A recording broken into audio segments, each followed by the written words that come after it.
था आपको आरबीडी में?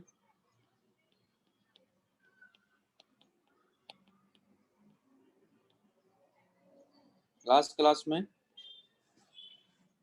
एंगुलर मैंने मोमेंटम एंगुलर मोमेंटम हो गया था, सिस्टम एक पार्टिकल का हो गया था, फिर सिस्टम की बात करी थी, फिर हमने रिजिड बॉडी की बात करी थी, है ना? यही था। Yes sir. हाँ, तो चलो जैसे एग्जांपल लेता हूँ। मान लो हमारे पास एग्जाम है कि मान लो ये डिस्क है,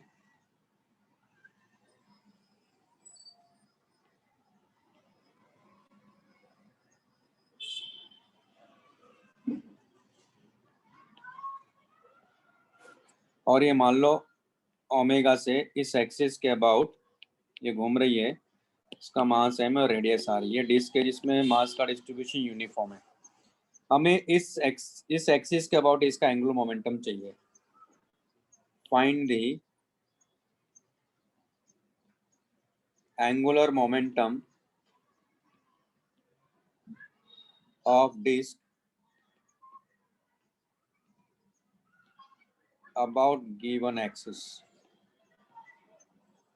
तो क्या था concept? L equal to I into omega, है ना? तो L अपने को चाहिए, I कितना होता है डिस्क का इसके अबाउट? mr²/2। ये मोमेंट ऑफ इनर्शिया हो गया इंटू ओमेगा, यही आंसर है। अगर अब इसी डिस्क को, नेक्स्ट एग्जांपल है, अगर इसी डिस्क को मान लो हमने डायमीटर के अबाउट रोटेट कराया, ये डिस्क है लेकिन डायमीटर के अबाउट मान लो ओमेगा से घूम रहा है, ये एक्स डैश एक्सिस है ना? इसका मास m है, रेडियस r है। तो इसके अबाउट एंगुलर मोमेंटम क्या हो जाएगा? दरअसल ये एंगुलर मोमेंटम क्या है? एक्स डैश के अबाउट है ना? उस एक्सिस के अबाउट है। तो फिर से इस एक्सिस के अबाउट की अगर बात करेंगे, इसके अबाउट मोमेंट ऑफ इनर्शिया कितना होता है इसका? mr²/4 into omega. ये इसका एग्जाम्पल हो जाएगा। समझ में आ रहा है ना? तो आपको मोमेंट ऑफ इनर्शिया पता होना चाहिए, लिख लो इसको। जो भी एक्सिस गिवन होगा उसके अबाउट मोमेंट ऑफ इनर्शिया उस रिजिड बॉडी का मालूम होगा तो एंगुलर मोमेंटम हम लोग बता देंगे।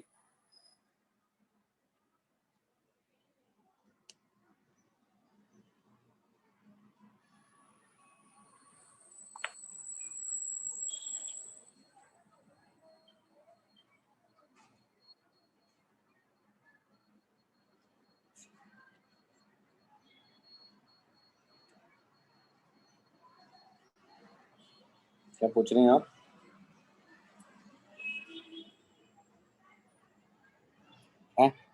फोर्स अलग चीज है बेटा।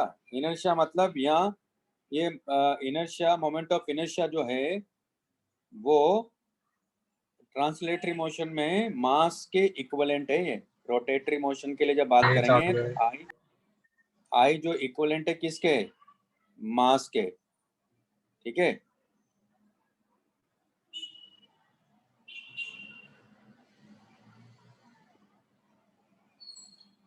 एक मिनट और बेली ये हो गया था। चलिए अब जैसे और भी एग्जांपल लेता हूं मैं। नेक्स्ट हमारे पास में जैसे कि वापस से यही डिस्क का एग्जांपल ले रहा हूं मैं। इसका मास m है, रेडियस r है। मान लो यही अगर डिस्क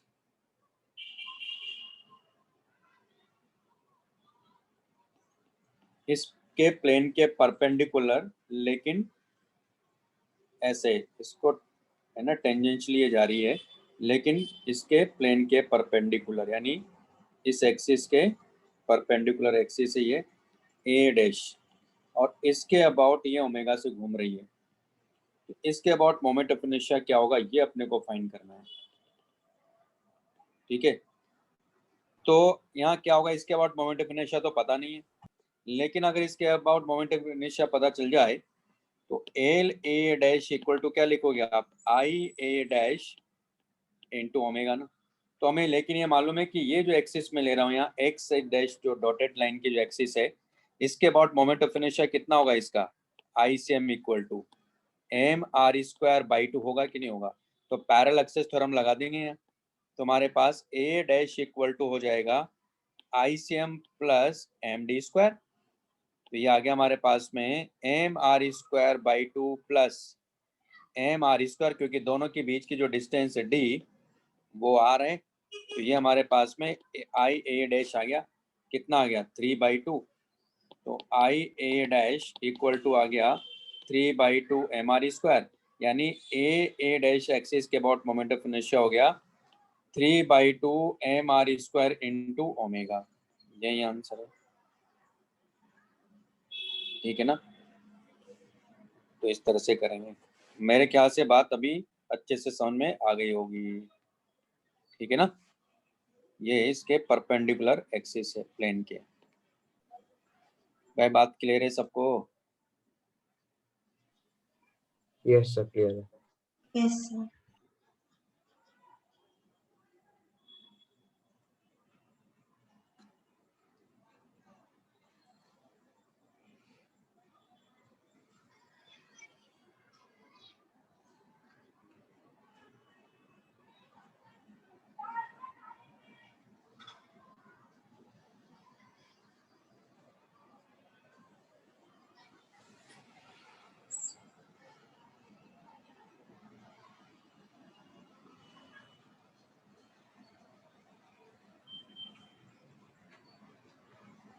लिख लिया? सर एक मिनट। अब देखो, आप एक ही क्वेश्चन है, मतलब एक ही डिस्क है। अब जैसे जैसे आप इसकी एक्सिस को शिफ्ट करते जाओगे मोमेंट ऑफ इनर्शिया चेंज करता जाएगा, तो एंगुलर मोमेंटम भी चेंज करता जाएगा। तो ये कॉन्सेप्ट है इसमें।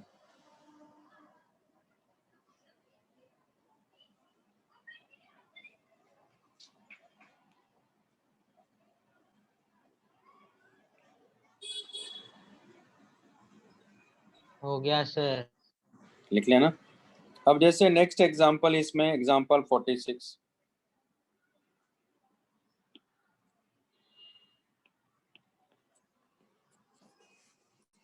Two particles, balls A and B, each of mass m are attached rigidly to the ends of light rod of length L।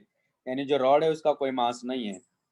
The system rotates about the perpendicular bisector of the rod at an angular speed omega. Calculate the angular momentum of the individual particles and of the system about the axis of rotation। तो यहाँ कहने का मतलब ये है कि ये मान लो सिस्टम ऐसे घूम रहा है ना। तो ये लाइट रॉड है, यानी एक पार्टिकल यहाँ और एक पार्टिकल यहाँ है। इसके परपेंडिकुलर हम लोग बात करेंगे।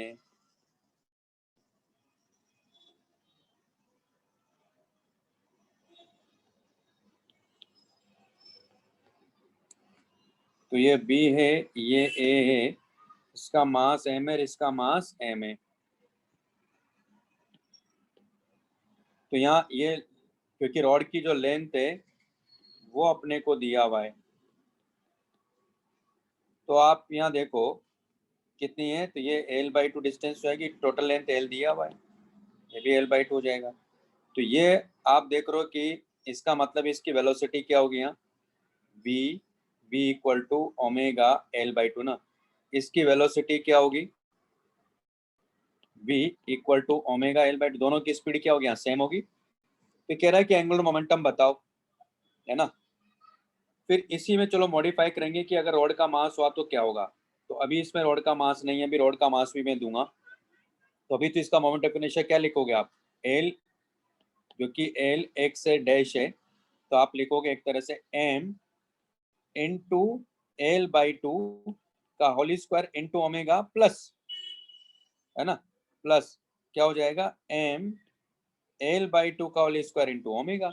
यानी हमारे पास आ गया M L square omega by 2। यही आंसर है।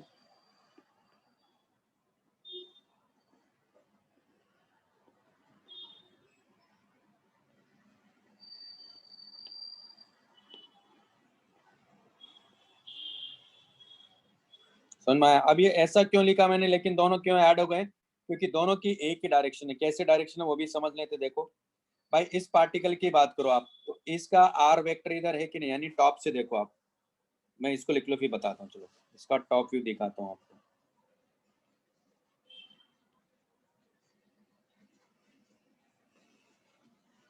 दोनों कैसे ऐड हो गए हैं, क्योंकि दोनों की डायरेक्शन यहाँ सेम है, इसलिए मैंने एल्जेब्रिकली ऐड कर लिया इनको।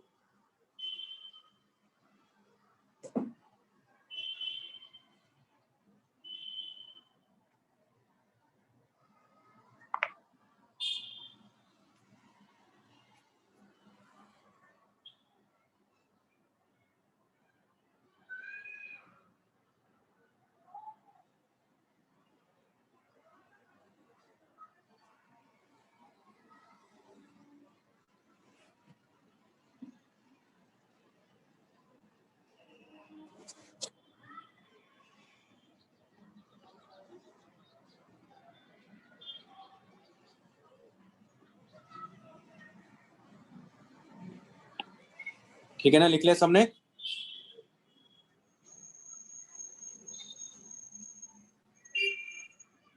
जैसे अगर मैं कहता इसका टॉप व्यू बनाओ, मान लो मैं, तो ये लाइट रोड है, तो ये पार्टिकल यहाँ है, एक पार्टिकल यहाँ है, इसकी वेलोसिटी इधर की तरफ है क्योंकि ये पूरा सिस्टम ओमेगा से घूम रहा है। ये लाइट रोड था इसे, तो ये हमारे पास में ओमेगा एल बाई टू इधर है और ये ओमेगा एल बाई टू इधर है। अब यहाँ देखो आप, एक तरह से ये सेंटर है, तो ये आर वेक्टर हुआ कि नहीं हुआ इधर? तो इस पार्टिकल का इस एक्सिस के अबाउट देखेंगे तो क्या होता है, आर क्रॉस पी वेक्टर होता है ना। इसका मास एम है, इसका है ना, ये स्पीड वी है, ये स्पीड वी है, और इसका ही मास एम है। तो आप देखो आर क्रॉस पी किधर बन रहा है, क्योंकि आर वेक्टर इधर है यानी आर कैप इधर है, और वी वेक्टर इधर है, तो आर क्रॉस यानी इसी डायरेक्शन में तो बन रहा है ऊपर की तरफ। उसी तरह इसका देखो R vector, right hand thumb rule से देखो, आर वेक्टर इधर है इसके लिए, और इसका वी वेक्टर इधर है ना। तो इसका भी आप देख रहे हो कि कैसे आ रहा है, इसी डायरेक्शन में तो आ रहा है, R cross, right hand thumb rule से देखो। क्योंकि फिंगर्स कहाँ जाएगी, आर पे जाएगी ना पहले, है ना। तो स्ट्रेच करो अपने राइट हैंड को, और उसके बाद थंब देखो अपनी तरफ आ रहा है, बाहर की तरफ। तो दोनों क्या है, सेम डायरेक्शन में, इसलिए ऐड कर लिया मैंने। तो विजुलाइज हुआ भाई?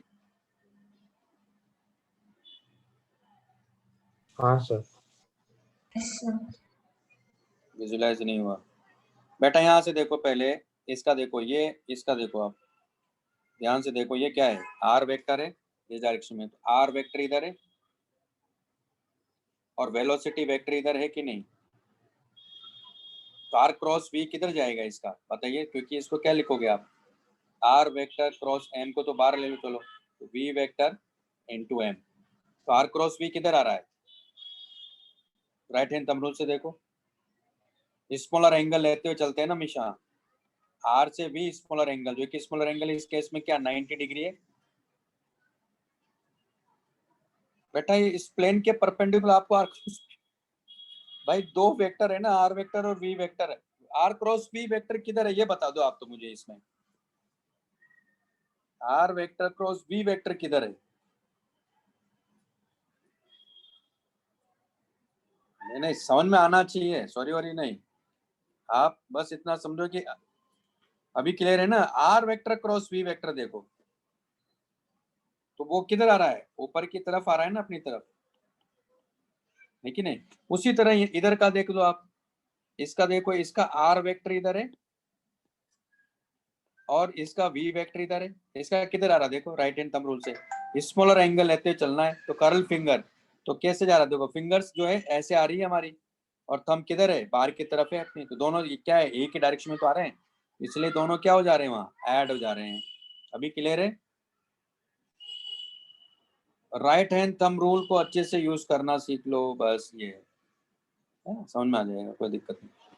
तो इस तरह से कर लेंगे इसको। नेक्स्ट, अच्छा दूसरा क्वेश्चन इसमें कि अगर रॉड का ही मास होता तो, मान लो ये क्वेश्चन मैं लेता हूँ, सेकंड पार्ट, ये तो लिख लिया सबने? हाँ सर। Yes sir. इसका सेकंड पार्ट में क्या हो रहा है कि ये पूरा सिस्टम ऐसे जा रहा है,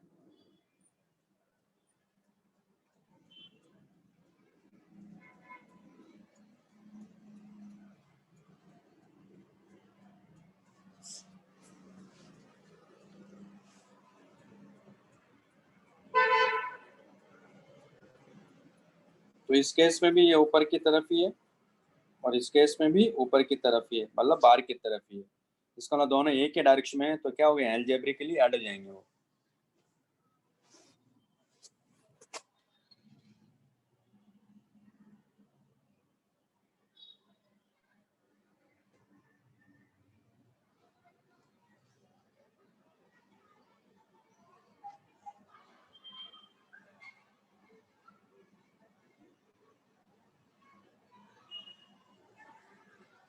ठीक है ना, लिख लिया? और क्या लिख डाउट लिया। है? हाँ, यही मतलब है, तब ऐड कर लेंगे अगर, है ना, यही कॉन्सेप्ट है इसके अंदर। अब जैसे सेकंड पार्ट में बात कर रहा हूँ कि यही है, लेकिन ये जो रॉड यहाँ लिया है इसका भी अपना मास है और इसका मास है कैपिटल एम, और एक पार्टिकल यहाँ है और एक पार्टिकल यहाँ है। ये पूरा सिस्टम ओमेगा से ऐसे घूम रहा है। इसकी वेलोसिटी क्या होगी इधर, ओमेगा L/2। इसकी क्या होगी, इसका मास m है, इसका मास m है ना। इसकी भी वेलोसिटी क्या होगी, v equal to omega L/2, है ना। दोनों की स्पीड क्या होगी, सेम होगी। तो अब इसका चाहिए, तो यहाँ देखो रोड, रोड का मोमेंट ऑफ इनर्शिया क्या होगा इस एक्सिस के अबाउट। तो यानी हमारे पास में, यानी एक्चुअली देखा जाए तो ये घूम तो ऐसे रहा है, ये टॉप व्यू था। तो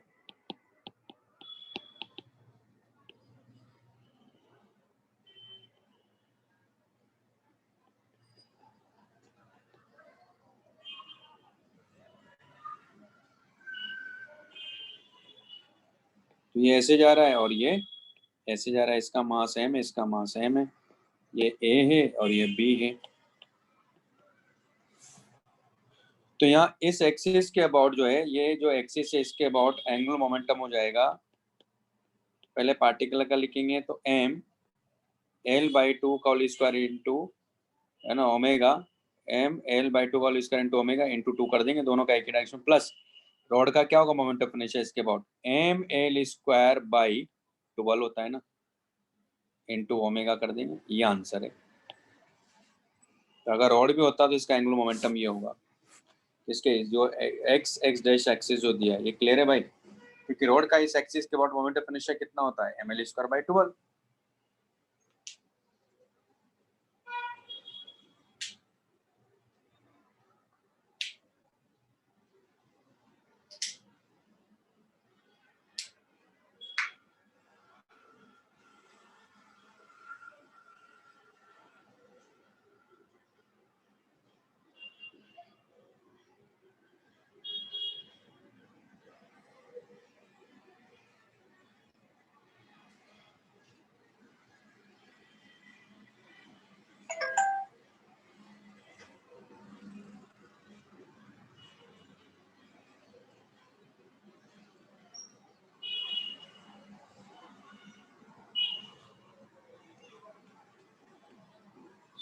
ठीक है।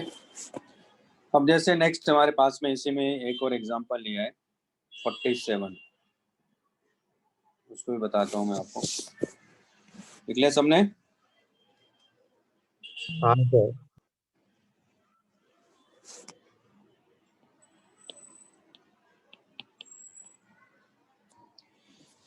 Two small balls of mass m each are attached to a light rod of length L। यानी यहाँ भी ऐसा सिस्टम है ये, और ये लाइट रॉड है मान लो,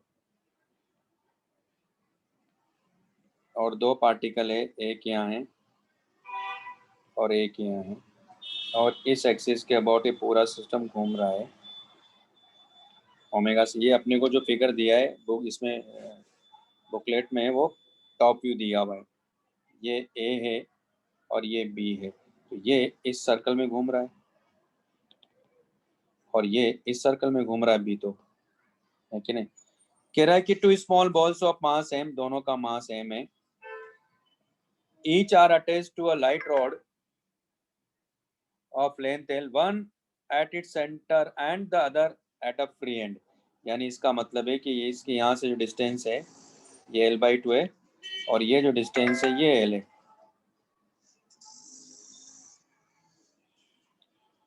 The rod is fixed at the other end and is rotated in horizontal plane at an angular speed omega. Calculate the angular momentum of the ball at the end. देखो ध्यान से समझिएगा क्या कह रहा है. Calculate the angular momentum of the ball at the end with respect to the ball at the center. मतलब इसकी वेलोसिटी क्या देखो यहाँ क्या हो जाएगी, यानी va क्या हो जाएगी, इसकी वेलोसिटी v होगी और इसकी वेलोसिटी क्या होगी v भी होगी. तो va कितना होगा ओमेगा एल बाई टू ना, और vb कितना होगा ओमेगा एल होगा. ये समझ में आया पहले तो. यानी अगर मैं इसका टॉप व्यू देखूं, यानी अगर मैं इसको यहां से देख रहा हूं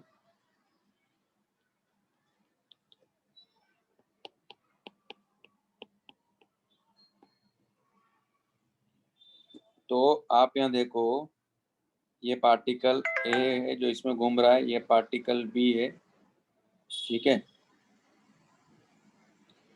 तो ये हमारे पास में है एक पार्टिकल यहाँ और एक पार्टिकल यहाँ. इसकी वेलोसिटी अपने को दे रखा भी है, इसकी वेलोसिटी दिया हुआ जो कि इसकी वेलोसिटी क्या है ज़्यादा है, ये वी भी है क्योंकि ये ए और ये बी, यानी ऐसे ओमेगा से घूम रहा है. क्वेश्चन में क्या कह रहा है, calculate the angular momentum of the ball at the end with respect to the ball at the center. तो ये इसका मतलब हुआ velocity of B with respect to A equal to हो जाएगा velocity of B with respect to ground minus velocity of A with respect to ground. velocity of B कितना है omega L J cap है ना, मान लो इसके according चले हम लोग, minus omega L by to J cap कितना आ गया omega L by to J cap. ये हो गया वी बी ए वेक्टर, ये लिख लो पहले. और इन दोनों के बीच की डिस्टेंस कितना है, ये एल बाई टू है. तो ए के रेस्पेक्ट में बात किया तो ए रुक गया ना, है कि नहीं, ए रुक गया. तो अब ए के रेस्पेक्ट में देखते हैं भी, ये पॉजिटिव आ ही रहा है, मतलब क्या होता है यार,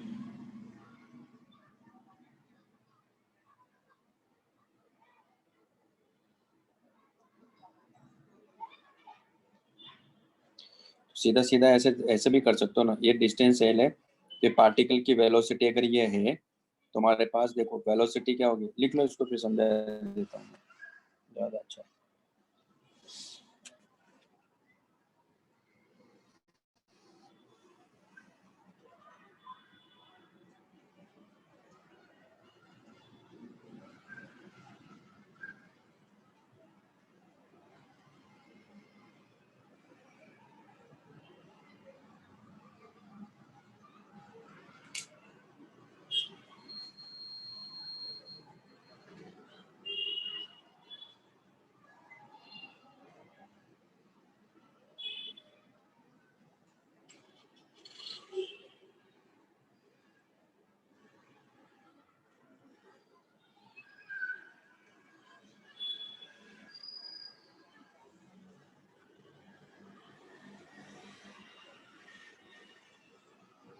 अब यहाँ क्या हो रहा देखो, जिसके रेस्पेक्ट में बात करते हैं उसको रोक देते हैं ना. तो एक तरह से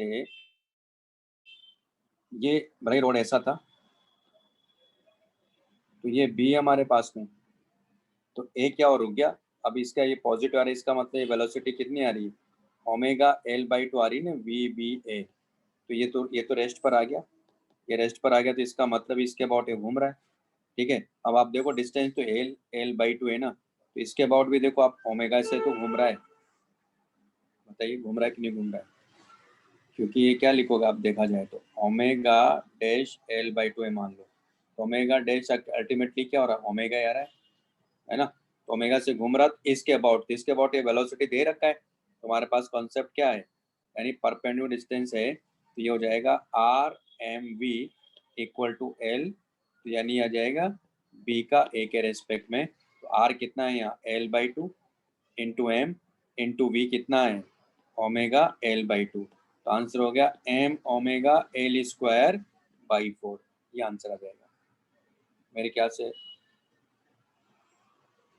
ये बात समझ में आ गई होगी, ये लिख लो.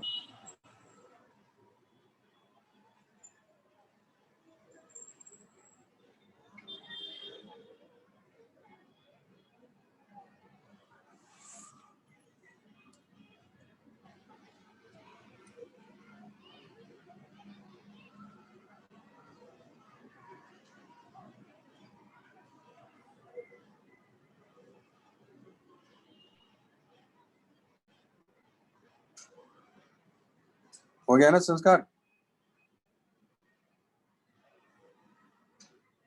उसका लिख लिया था वो?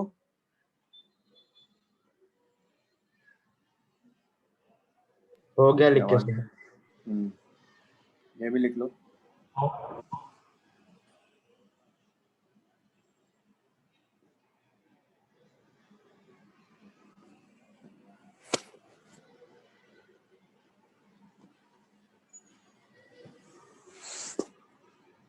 अब आप एक बात और बताओ, देखो जब मैं इस पॉइंट के अबाउट देखा था तब भी ओमेगा ही था, इस पॉइंट के अबाउट आए तब भी ओमेगा ही। इसका मतलब ये हुआ कि जब सिस्टम रिजिड होता है, यानी रिजिड बॉडी के केस में किसी भी पॉइंट के अबाउट आप जाओ ओमेगा आपको सेम ही मिलेगा। तो ये इसकी प्रॉपर्टी है, ध्यान रखिएगा। तो रिजिड बॉडी जब अगर ओमेगा से रोटेट कर रही है तो किसी भी पॉइंट के अबाउट जब आप अगर जाओगे तो उस पॉइंट के अबाउट भी ओमेगा से ही रोटेट कर रही हो एक तरह से। तो हर पॉइंट के अबाउट एंगुलर वेलोसिटी क्या होगी? सेम होगी। ठीक है।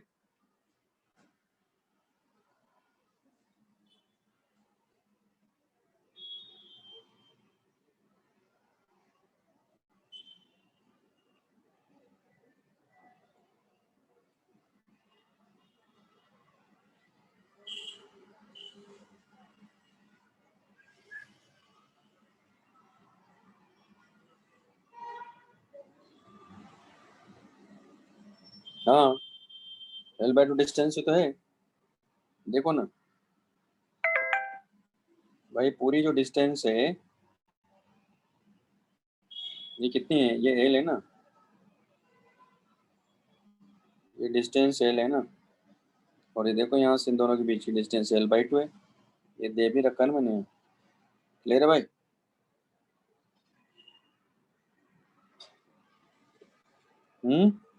लिख लिया? Yes sir. अब नेक्स्ट है हमारे पास में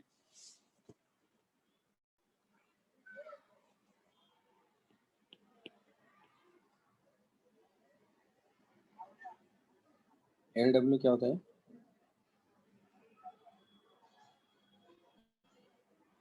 LW क्या है? ओमेगा से नहीं होगा? हाँ, ओमेगा से वही वही तो हो गया ना, देखो ना उससे भी हो रहा है ना भाई, पार्टिकल है ना, देखो ना कहाँ गया वो। तो पार्टिकल है तो आ तो रहा है उससे भी, तो उसके अबाउट क्या हो गया देखो यहाँ। इसको क्या लिखोगे? m * इसका डिस्टेंस कितना है? L/2 का स्क्वायर इंटू ओमेगा आ तो रहा है उससे भी। पार्टिकल का ए के अबाउट मोमेंट ऑफ इनर्शिया क्या होगा? m L/2 का होल स्क्वायर होगा कि नहीं होगा? इंटू ओमेगा, उससे आ तो रहा है आई इंटू ओमेगा से। यहाँ क्योंकि एक ही पार्टिकल था तो इससे आ गया भाई। आई का कॉन्सेप्ट कहाँ से आया था? मैंने याद है हमेशा डेरिवेशन जब मैं बताता हूँ उसको भी ध्यान रखा करो। मैंने एक पार्टिकल को पहले चूज किया था तो उसका कैसे लिखा था? MVRE तो लिखा था, MIVIRI।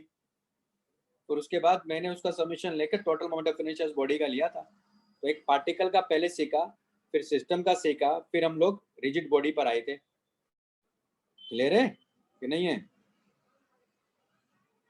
इसलिए जो मैं अगर बेसिक से कोई चीज बताता हूँ तो उसको रिवाइज किया करो, समझा करो।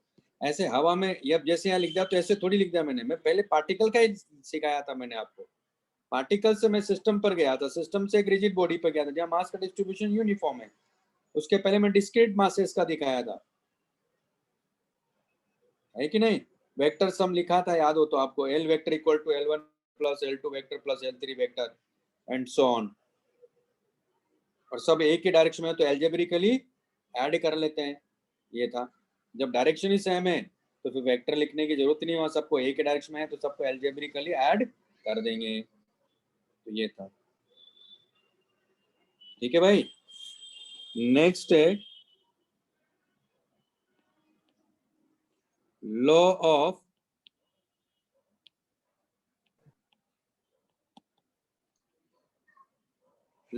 Conservation of angular momentum. Law of conservation of angular momentum. ठीक है।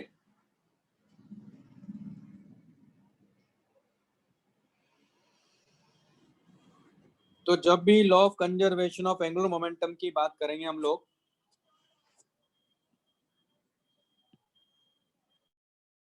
तो वो पॉइंट के अबाउट भी हो सकता है और एक्सिस के अबाउट भी हो सकता है ना। तो law of conservation of angular momentum about a point और एक्सिस, ठीक है। तो कॉन्सेप्ट क्या देखो हमारे पास में, हमें मालूम है since tau vector equal to क्या बताया था, D L vector by D T बताया था। तो अगर मान लो, और आपको ये भी याद है कि अगर कोई सिस्टम अपने को दिया है, तो मैंने ये भी बताया था कि इंटरनल फोर्सेस का टॉर्क क्या आया था, 0 आया था ना, आया था कि नहीं आता। इसका मतलब यहाँ टाउ क्या लिखेंगे, टाउ एक्सटर्नल लिखेंगे, क्या लिखेंगे, टाउ एक्सटर्नल लिखेंगे, क्योंकि इंटरनल फोर्सेस का जो टॉर्क होता है किसी पॉइंट के अबाउट क्या मिला था, 0 मिला था। ये मैथमेटिकली प्रूव किया था। यस और नो कुछ तो बोलोगे। Yes. हाँ, इसका मतलब टाउ एक्सटर्नल है। तो law of conservation of angular momentum क्या कहता है, ये लॉ कहता है if external torque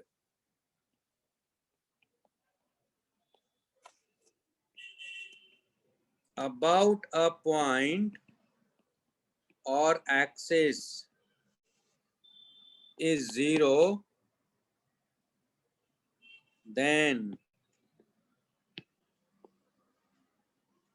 if net external torque about a point or axis is 0, about a point or axis is 0, then total angular momentum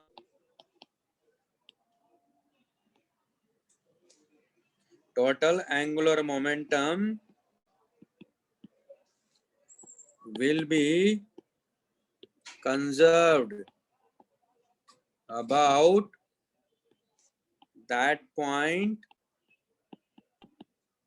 और axis. बात समझ में आ गई। ये वैसा ही है जैसे मोमेंटम कंजर्व करवाया, तो वहां क्या लिखा था, एक्सटर्नल फोर्स। अगर सिस्टम पर एक्सटर्नल फोर्स 0 है तो मोमेंटम कंजर्व रहेगा। अगर आपको याद हो तो मैंने एक पॉइंट और लिखवाया था कि मान लो वाई डायरेक्शन में और जेड डायरेक्शन में फोर्स 0 नहीं है, लेकिन मान लो अलोंग द एक्स एक्सिस अगर फोर्स 0 है, तो फिर momentum along the x axis क्या रहेगा, कंजर्व रहेगा। या वाई डायरेक्शन में अगर मान लो नेट फोर्स 0 है तो वाई डायरेक्शन में मोमेंटम कंजर्व रहेगा। जेड डायरेक्शन में नेट फोर्स 0 है तो जेड डायरेक्शन में मोमेंटम कंजर्व रहेगा। सेम कॉन्सेप्ट यहाँ भी एप्लीकेबल है कि अगर अलोंग द एक्स एक्सिस अगर मान लो टॉर्क 0 है तो फिर इसका मतलब उस डायरेक्शन में एंगुलर मोमेंटम कंजर्व रहेगा। वाई डायरेक्शन में अगर अगर टॉर्क 0 है तो एंगुलर मोमेंटम कंजर्व रहेगा। अगर जेड डायरेक्शन में नेट टॉर्क 0 है ना, जेड डायरेक्शन में जो उसके अलोंग जो जेड जेड वाई होगा, सॉरी जेड टाउ जेड जो होगा, टाउ जेड यानी इसका मतलब जेड डायरेक्शन में जो एंगुलर टॉर्क है वो अगर 0 है तो एंगुलर मोमेंटम जेड डायरेक्शन में कंजर्व रहेगा। वो याद आ रहा है कॉन्सेप्ट। तो मैंने वहां ये लिखवाया था, पहले नेट फोर्स लिखवाया था, फिर नेट मोमेंटम बोला था। नेट मोमेंटम मतलब एक्स वाई जेड तीनों एक्सिस में कंजर्व है, तो तीनों एक्सिस में एंगुलर टॉर्क भी क्या है, इसका मतलब 0 है। ये हो गया नेट टॉर्क की जब मैं बात करूंगा, तो यानी तीनों एक्सिस की बात कर रहा हूँ, यानी किसी भी डायरेक्शन में आप टॉर्क निकालो तो वो 0 आना चाहिए। मतलब ये तभी मैं बोल रहा हूँ नेट एक्सटर्नल टॉर्क 0 है तो फिर टोटल एंगुलर मोमेंटम कंजर्व रहेगा। क्लियर, ये लिख लो फिर आगे का बताता हूँ। ये स्टेटमेंट समझ में आया पहले तो, ये वाला। हाँ सर। यस, नहीं, एक मिनट पहले किसने पूछा, श्याम कुमार, ये समझे हो ना आप, है ना राहुल, ये वाला स्टेटमेंट समझ में आया पहले तो आपको। सर जो ऊपर फॉर्मूला लिखा है वो, या जो नीचे लिखा है वो? हाँ, एक तो ये फॉर्मूला और साथ में ये जो स्टेटमेंट मैंने लिखा, अभी थोड़ा समझाता हूँ मैं आपको, मैं लिखवाता हूँ, अभी क्लियर नहीं है, अभी यहाँ से होगा। देखो तो मैं क्या बोल रहा हूँ, if net external torque about a point of zero, तो टाउ, तो therefore tau external equal to zero equal to क्या हो गया, देखो यहाँ D L vector by D T हो गया। इसका मतलब क्या हुआ कि टाइम इंडिपेंडेंट है, यानी टाइम डिपेंडेंट नहीं। इसका मतलब क्या हुआ कि L vector equal to constant आ गया ना, ये कहने का मतलब है मेरा। अभी क्लियर है? तो आपको याद ही है कि हाँ कोई सर, भी कांस्टेंट क्वांटिटी का डिफरेंशिएशन क्या होता है, हमेशा जीरो होता है। जीरो। इसका मतलब यहाँ जो एंगुलर मोमेंटम वो टाइम डिपेंडेंट नहीं है, यानी किसी पे भी डिपेंड नहीं कर रहा है वो। इसका मतलब एंगुलर मोमेंटम क्या है, यहाँ कांस्टेंट है। कांस्टेंट मतलब कंजर्व है, यानी जो इनिशियल एंगुलर मोमेंटम होगा सिस्टम का वही बाद में बना रहेगा, वो चेंज नहीं कर रहा टाइम के साथ में। क्लियर है? हाँ अब सर। यहाँ इसका मतलब क्या हुआ, इसका मतलब ये भी हुआ, क्योंकि इसको क्या लिखोगे आप, एल एक्स आई कैप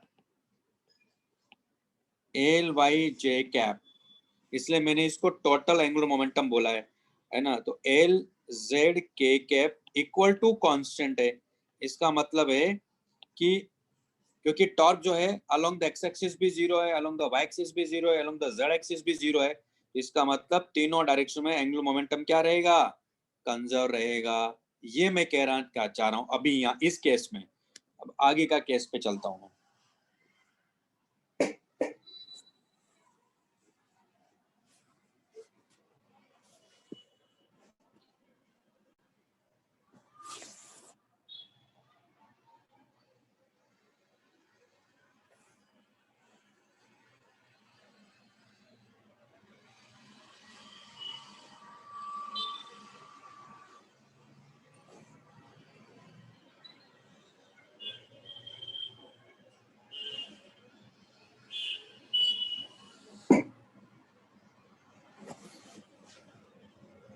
तो यहाँ क्या हो गया इसका मतलब, तो और इसका मतलब है L X equal to constant है,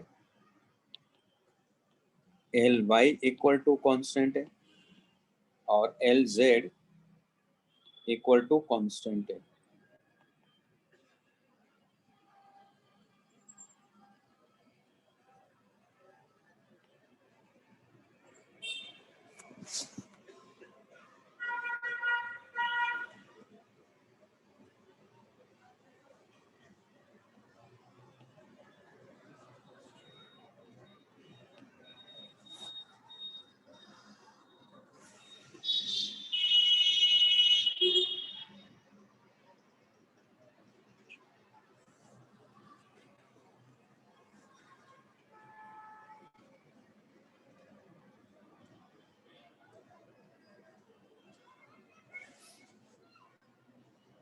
ठीक, नेक्स्ट है इफ टाउ एक्स, है ना, if tau X equal to zero and tau Y does not equal to zero, tau Z does not equal to zero, क्योंकि tau external vector equal to हमारे पास में tau X I cap, tau Y J cap and tau Z के cap.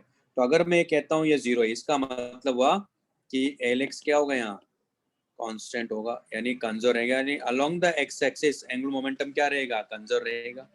ये मैं कहना चाह रहा था। इफ राहुल अभी समझ में आ रहा है, tau y equal to zero और tau x does not equal to zero, tau z, ये भी जीरो नहीं है, ये भी जीरो है ना। इसका मतलब क्या हुआ कि एल वाई कांस्टेंट होगा, यानी कंजर्व रहेगा। Next, if tau Z equal to zero, tau x does not equal to zero, tau Y does not equal to zero, इसका मतलब एल जेड इक्वल टू क्या रहेगा, कांस्टेंट रहेगा। क्लियर है?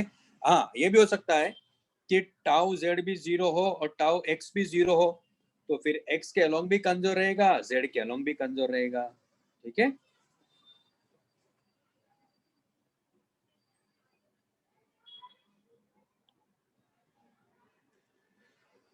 अभी क्लियर है भाई राहुल? हाँ सर। ये हाँ,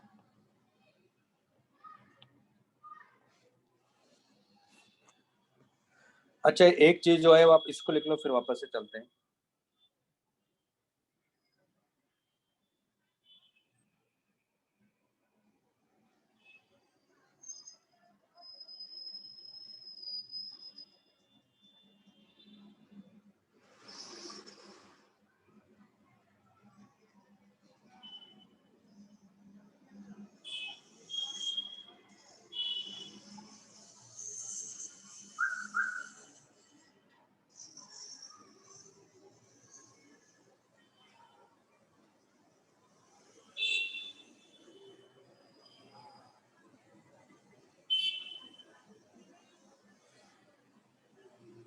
लिख ले भाई सबने।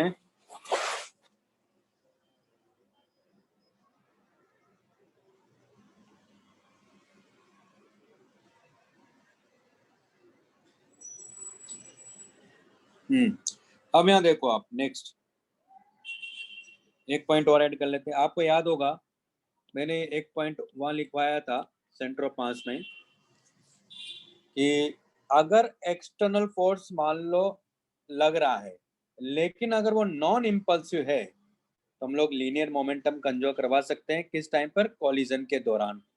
During the collision linear momentum or momentum can be conserved even the non-impulsive force is also acting. Clear है? याद आ रहा है पॉइंट? हाँ सर।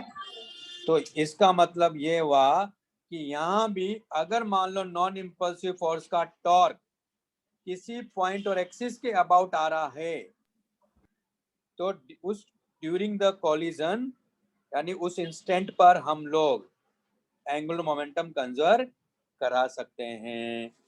तो ये पॉइंट लिख लो, है ना।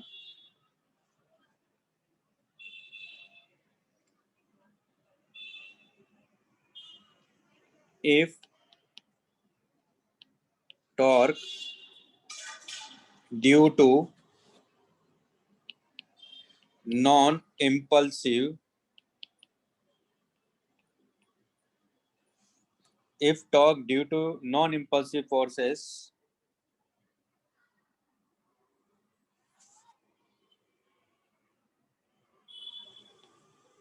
exists, if torque due to non-impulsive forces exists, ये सही लिखा क्या मैंने स्पेलिंग? ठीक है ना। हाँ sir. About a point or axis, then if torque due to non-impulsive forces exists about a point or axis during the collision,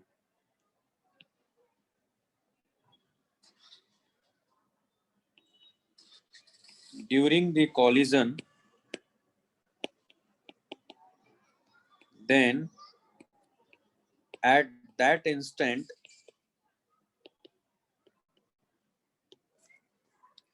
angular momentum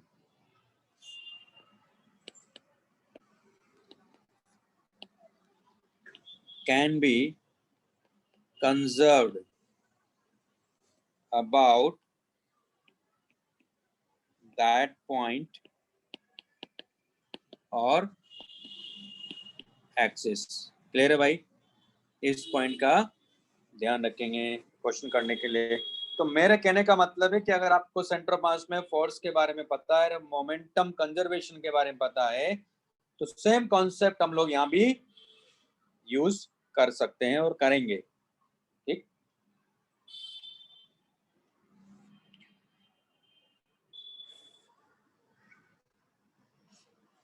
तो चलो क्वेश्चन करते हैं। तो सबसे पहले ये क्वेश्चन ले लेता हूं मैं, एग्जाम्पल 49 ही, है ना। फिर आपको इसके एंगुलर इम्पल्स के बारे में बताऊंगा, है ना, क्या है। पहले ये समझ लेते हैं, फिर एंगुलर इम्पल्स के बारे में बात करेंगे। तो जैसे लीनियर इम्पल्स था, वैसे एंगुलर इम्पल्स का भी कॉन्सेप्ट है ना। तो यहाँ इंस्टेंटेनियस एंगुलर इम्पल्स भी होगा और एवरेज इम्पल्स भी होगा, ठीक।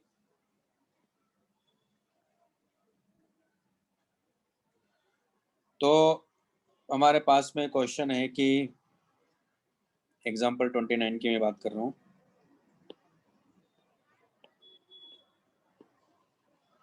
Uniform rod of mass m length L can rotate freely on a smooth horizontal plane about a vertical axis hinged at point H. A point mass m having same mass m coming with an initial speed u perpendicular to the rod strike the rod inelastically at its free end. Find out angular velocity of the rod just after collision. Inelastically का मतलब यहाँ यही है, इसको नहीं पूरा clear नहीं किया। मैंने पहले बोला इनलास्टिक का मतलब स्टिक करना नहीं होता है, लेकिन ये इसको मेंशन करना चाहिए कि ये स्टिक कर रहा है, क्योंकि क्वेश्चन उसी तरह से बनाया है इसने। ये क्या कर रहा है, यहाँ स्टिक कर रहा है, ठीक है। तो आप वहाँ ऐड कर सकते हो, मैं वैसे तो लिखवा दूंगा अभी। तो क्या हो रहा है, मान लो ये पूरा एक टेबल है, ये जो व्हाइट बोर्ड आपको दिख रहा है उस पर मान लो ये फ्रीली ये रोड रखा हुआ है, ओरिजिनल प्लेन है ना। तो ये टेबल मान लो, प्लेन मान लो। तो ये क्या हो रहा है, एक रोड यहाँ रखा हुआ है और यहाँ इसको तो हिंज किया हुआ है। इसका मास अपने को दे रखा है m है और इसकी लेंथ मैंने दिया हुआ है, वैसे तो l है। एक बॉल आ रहा है या एक पार्टिकल आ रहा है जो कि इसके परपेंडिकुलर आ रहा है। तो कॉलिजन के पहले इसकी वेलोसिटी u है ना। हाँ, तो हाँ अप्लाई करेंगे, अभी बताऊंगा आपको, समझ में आ जाएगा। और ये m है, यहाँ न्यूटन्स एक्सपेरिमेंटल ऑफ कॉलिजन में अप्लाई करेंगे तो वो क्या कहता है। तो यहाँ दरअसल इसको समझना है कि पार्टिकल इज स्टक, ये समझना, ये लिख रहा हूं मैं। दरअसल क्वेश्चन यही था, particle is stuck to the end of rod, ठीक है। तो यहाँ E इक्वल टू 0 का मतलब ये नहीं कि स्टिक करना होता है, लेकिन ये क्वेश्चन जो दिया है वो स्टिक करने को ही कह रहा था यहाँ वो, लेकिन उसने केवल इतना लिख दिया इनइलास्टिक कॉलिजन। इनइलास्टिक कॉलिजन मतलब स्टिक करना नहीं होता है, ठीक है, लेकिन स्टिक करने का मतलब इनइलास्टिक कॉलिजन होता है। ये पॉइंट मैं पहले बोल चुका हूँ। तो क्या होगा, यहाँ अभी रॉड रेस्ट पर था, ये पार्टिकल आ रहा था, तो यहाँ क्या होगा, ये पार्टिकल इस पे स्टिक कर गया ऐसे। तो आपको मालूम है जैसे स्टिक करेगा तो ये पूरा सिस्टम क्या करेगा, ऐसे रोटेट कर जाएगा। मान लेते हैं एंगुलर वेलोसिटी से रोटेट कर जाएगा। ये समझ आ रहा है आपको, जैसे स्टिक करेगा रोटेट कर जाएगा पूरा सिस्टम। बात समझ आ रही कि नहीं आ रही पहले तो? Yes, sir.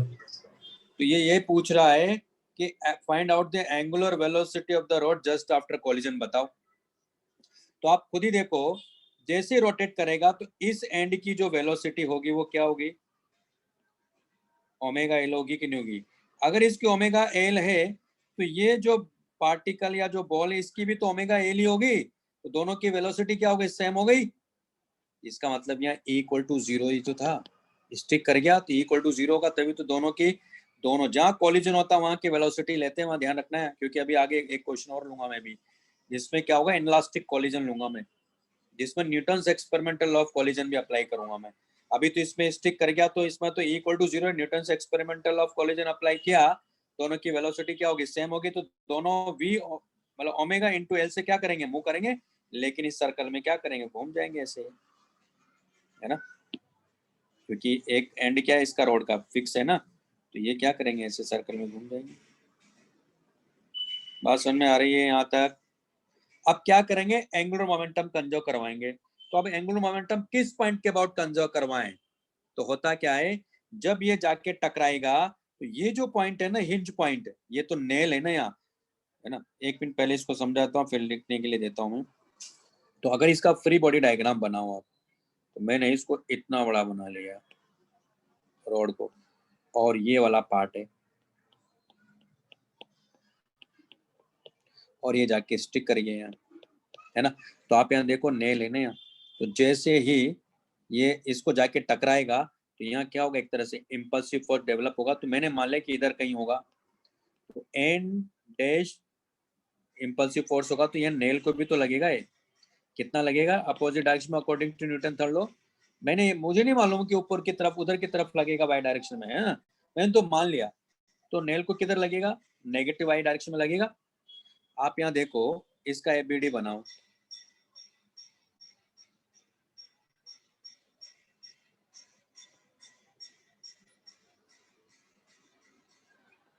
इसको नॉर्मल इधर लगेगा, जो कि इम्पल्सिव होगा, ये इम्पल्सिव होगा तो वही नॉर्मल इसको भी लग रहा है जो कि इम्पल्सिव है। और आप यहाँ देखो, इसको इधर की तरफ क्या लग रहा है, एन डैश लग रहा है, और इसको इधर क्या लग रहा है, एन डैश लग रहा है। तो सिर्फ आपको किसको देखना है, आपको इसको देखना है, रोड को। रोड पर कौन कौन से फोर्स लग रहे हैं देखिए, तो यहाँ एन डैश रेन लग रहा है, वो नेल वाला काउंट नहीं करना है, वो तो नेल अलग है, सिर्फ रोड को देखो, एन डैश रेन लग रहा है कि नहीं लग रहा है, और बॉल को एन लग रहा है। अगर आप ये पूरा सिस्टम लेते हो, क्योंकि सिस्टम की बात करेंगे तो एन क्या हो गया, इंटरनल फोर्स हो गया, लेकिन एन डैश तो क्या हो गया, एक्सटर्नल फोर्स हुआ कि नहीं हुआ सिस्टम पर। नेल काउंट नहीं करते हैं, नेल अर्थ का पार्ट है, ये ध्यान रखना है। तो यहाँ इस पूरे सिस्टम पर एक्सटर्नल फोर्स आ रहा है जो कि इंपल्सिव एन डैश है, तो आप बाकी किसी पॉइंट के अबाउट एंगुलर मोमेंटम कंजर्व नहीं करा सकते हो। क्यों, क्योंकि एन डैश का टॉर्क इसके अबाउट मिलेगा या इस पॉइंट के अबाउट भी मिलेगा, है ना। और नॉर्मल का टॉर्क तो इस पॉइंट के अबाउट क्या हो जाएगा, जीरो, क्योंकि वो तो इंटरनल है। इसका मतलब ये हुआ कि जब भी एंगुलर मोमेंटम कंजर्वेशन की बात की जाएगी तो किस पॉइंट के अबाउट कंजर्व करवाना है, जो पॉइंट हिंज है। अगर वहां फोर्स आता भी है तो उस फोर्स का लाइन ऑफ एक्शन वहीं से तो पास होगा, उसका टॉर्क क्या हो जाएगा, जीरो। और जो नॉर्मल यहाँ जैसे इंटरनल फोर्स आ रहा है उसका टॉर्क क्या हो जाएगा उस पॉइंट के अबाउट, जीरो। तो सारे फोर्सेस का टॉर्क हिंज पॉइंट के अबाउट क्या हो रहा है, जीरो आ रहा है। इसका मतलब एंगुलर मोमेंटम हिंज पॉइंट के अबाउट क्या रहेगा, कंजर्व रहेगा। ये लॉजिक समझ में आया? Yes, sir.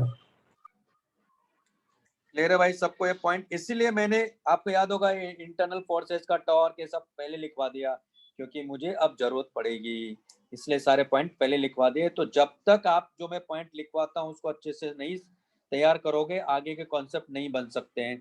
तो जो भी मैं नोट डलवा के पॉइंट लिखवाता हूँ उनको तो ध्यान रखिएगा कि अगर मैंने नोट लिखवाया इसका मतलब वो याद करना है, उसकी जरूरत पड़ेगी।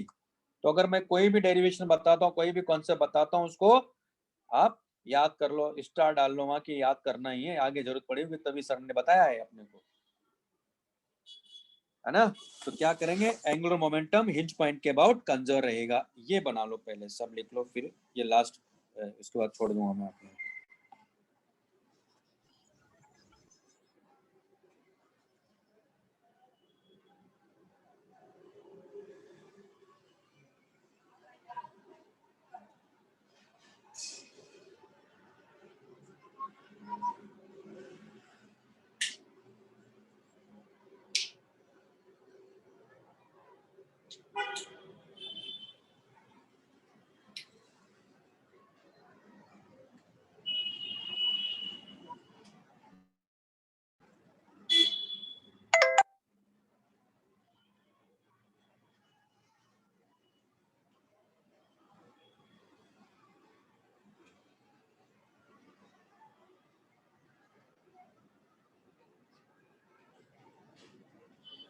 हाँ ये लिख लिया ना, नेक्स्ट लिख लो।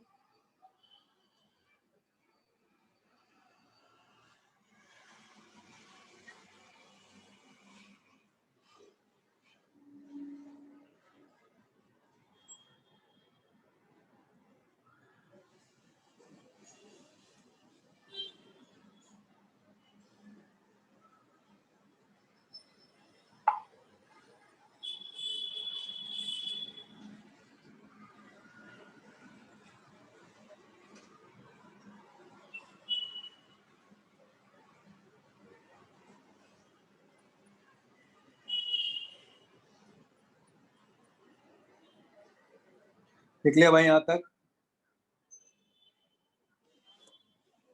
हाँ हाँ सर। सर। अब इसी वाले पॉइंट पर वापस से चलते हैं यहाँ। तो एंगुलर मोमेंटम आप देखो, रोड का पहले क्या था, जीरो था, कोई एंगुलर वेलोसिटी नहीं थी, है ना। तो यहाँ क्या लिखेंगे, इस पार्टिकल का देखो, इस पार्टिकल की लाइन ऑफ एक्शन ये है ना, और यहाँ से परपेंडिकुलर डिस्टेंस क्या है, यहाँ एल है।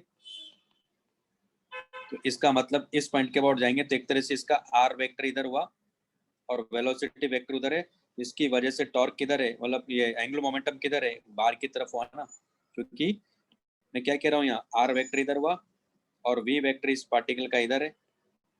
तो आप देखो यहाँ आर क्रॉस वी किधर जाएगा, क्योंकि आर वेक्टर इधर है और वी वेक्टर उधर है, तो आर क्रॉस वी यानी इस डायरेक्शन में गया ना, तभी तो मैं कह रहा हूँ बाहर की तरफ, राइट हैंड थंब रूल से, क्योंकि थंब बाहर की तरफ आ रहा है, उसी तरह टकराने के बाद ये भी किधर आ रहा है, बाहर की तरफ ही आ रहा है, तो इसका भी एंगुलर मोमेंटम बाहर है। तो यहाँ क्या लिखेंगे हमारे पास, तो ये हो जाएगा यानी law of applying law of conservation of angular momentum about hinge point, जो कि एच ले रहा हूं मैं, हिंज पॉइंट और एक्सिस, है ना, यानी कौन सा पॉइंट की बात कर रहा हूं मैं, ये इसको मैं एच ले रहा हूं यहाँ, है ना, ये हमारे पास में एच है। तो क्या लिखोगे, देखो L initial equal to L final, तो पार्टिकल का लिखना है तो M U into capital L हो गया ना, तो प्लस ये तो जीरो, क्योंकि यू और एल के बीच में 90 डिग्री एंगल है और ये किधर है, ये क्लॉकवाइज है, तो प्लस है, रॉड का तो जीरो ही है।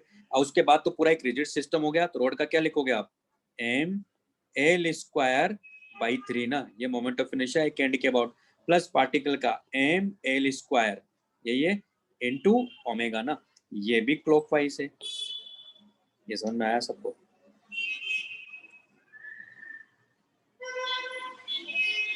दोनों का मास सेम है ना भाई? ये Yes, sir.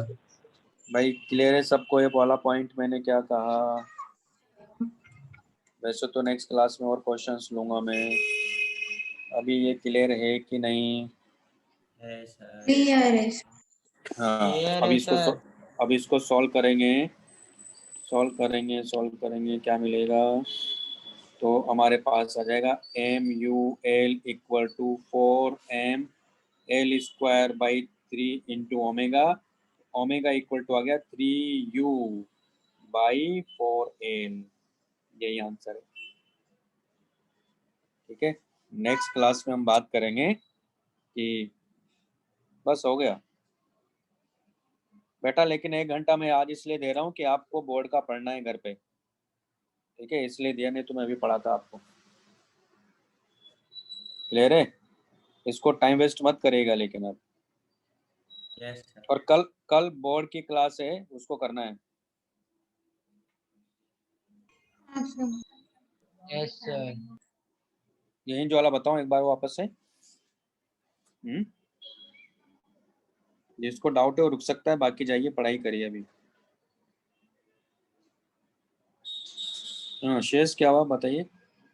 अच्छा हिंज वाला देखो, वापस से नॉर्मल रेस के बारे में बताऊं क्या, ये पूछना चाह रहे हैं क्या आप?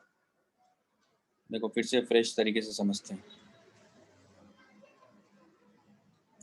ये तो लिख लिया ना,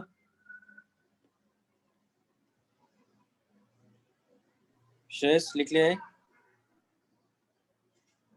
और वो तो आपको मालूम होगा ना, पढ़ा रहे हैं ना वो तो, बोर्ड के टॉपिक चल रहा है मेरे ख्याल से, कौन सा केटीजी या ऐसे कुछ चल रहा है, फ्लूइड हो ही गया आप लोगों का, सरफेस टेंशन हो गया है, तो मेरे ख्याल से थर्मोडायनेमिक्स का कोई पार्ट चल रहा होगा, या तो थर्मल एक्सपेंशन चल रहा होगा या कैलोरीमेट्री चल रहा होगा, आप देख लीजिएगा। कैलोरीमेट्री ना, हाँ ठीक है।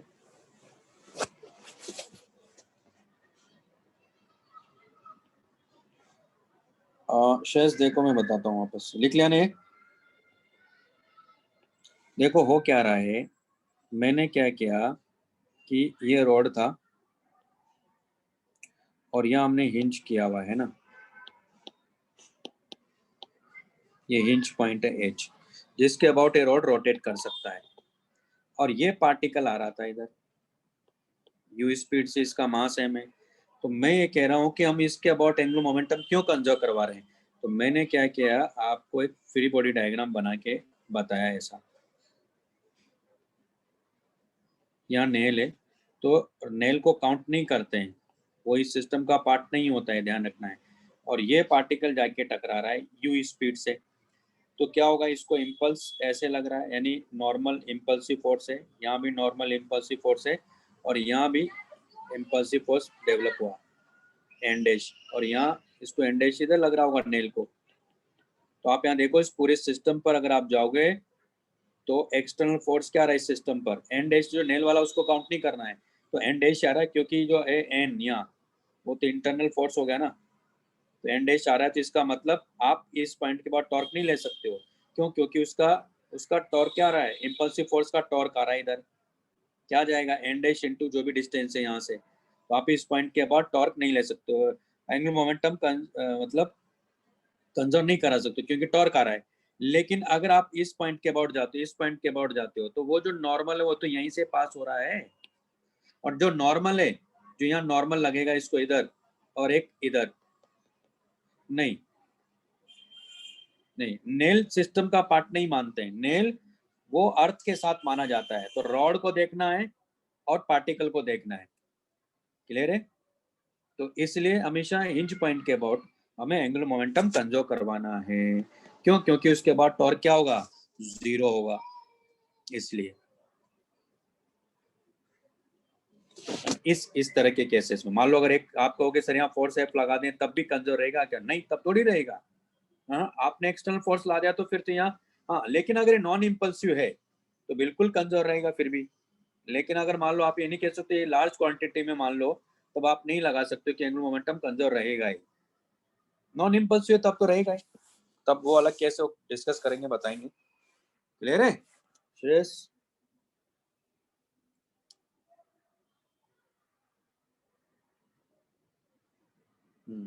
ठीक है, चलिए ओके बाय बाय। तो वो सर से आप बोल दीजिएगा, अगर है ना नहीं हुआ तो फिर मैं करवा ही दूंगा, लेकिन इलास्टिसिटी वो तो सरफेस टेंशन के साथ नहीं पढ़ा क्या आप लोगों ने, इलास्टिसिटी विस्कोसिटी,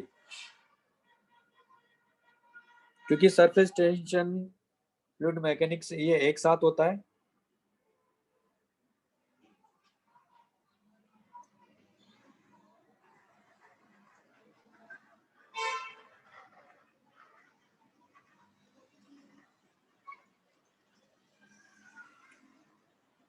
तो करवा देंगे वो, कोई दिक्कत नहीं है, ठीक है, चलिए ओके बाय बाय।